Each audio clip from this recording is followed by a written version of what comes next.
you have been diagnosed with varicose veins.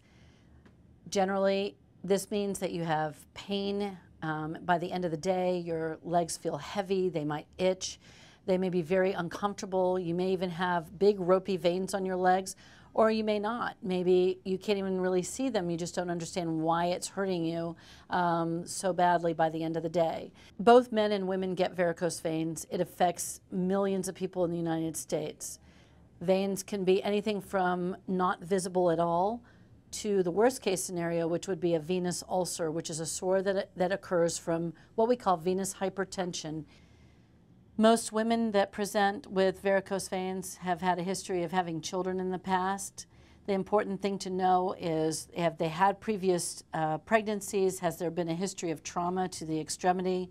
Have they been hospitalized for a long length of time at some course during their lifetime, where they may have developed a blood clot that could have led to a problem?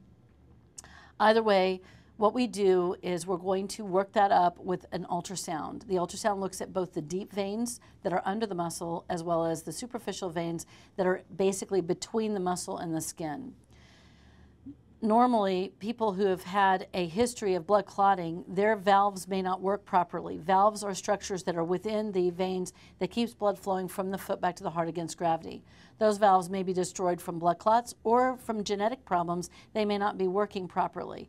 Things that allow us to have an increased risk of varicose veins are, again, history of trauma, history of family history for varicose vein disease, and being a woman, having an ambulatory job, history of pregnancy, and those types of things. Once you've been diagnosed, we diagnose you with the ultrasound. What we are really looking at is which sets of veins are involved, whether that be the veins that are superficial or the deep ones. There are also other small veins that are called perforating veins that connect the deep system to the superficial system, and those are looked at as well. Once we made the determination that you truly do have venous insufficiency or that those one-way valves are not working properly, there are many things that we can do to help you. The first thing that we always recommend for everybody is compression stockings. What that does is it compresses the skin layer so that the veins can't fill and allows for to have less swelling over time, and most people will say that they feel better by the end of the day when they've been wearing their compression stockings. The next step is, if the patient or if you would like to have something done about it, we have two ways to do it. One is either with surgical means, which is an old-fashioned vein stripping, where usually an incision is made in the ankle, an incision is made in the groin, and the veins are stripped or removed.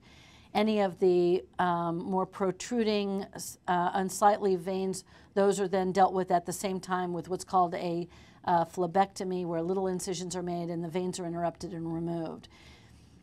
The other way to do this is to do it with endovascular means, meaning that we place either a laser or a probe that uses radio frequency. Both of these work the same way. They emit heat and causes the inner lining of the vein to be destroyed, and then the vein will clot off.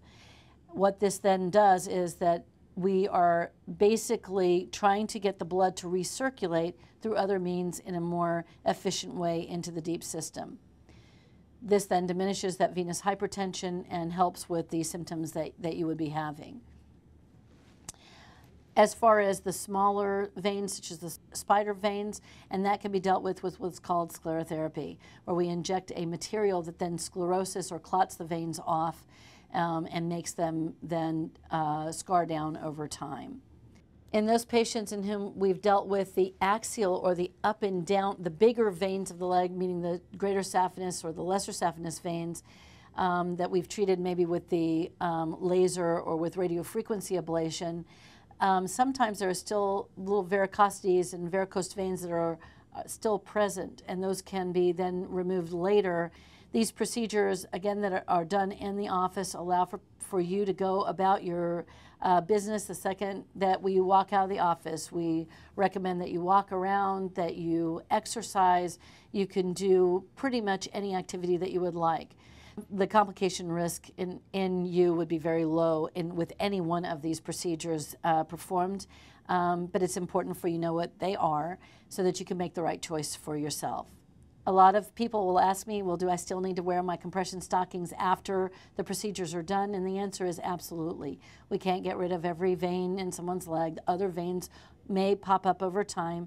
Again, if you have a propensity for this problem, then others will occur. That's why it is important over long-term time for you to wear compression stockings when you're at work, when you know you're going to be on your feet a lot during the course of the day. Then it is imperative that they're worn. Anything else?